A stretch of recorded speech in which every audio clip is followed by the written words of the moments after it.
کوئٹہ میں ایک اور دل دہلا دینے والا خاندانی سانحہ۔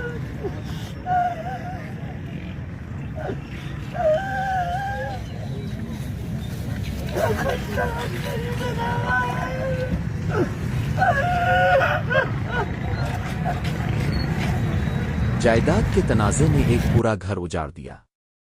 کوئٹہ کے علاقے کیچی بیگ کلی اللہ آباد میں ایک افسوسناک واقعہ پیش آیا جہاں زمین کے تنازع نے خوفناک شکل اختیار کر لی۔ اطلاعات کے مطابق مقتول محمد یوسف اپنے گھر میں موجود تھے جب اچانک مسلح افراد نے گھر پر حملہ کر دیا۔ اس حملے میں محمد یوسف ان کے 3 بیٹے اور ایک بیٹی کو بے دردی سے قتل کر دیا گیا۔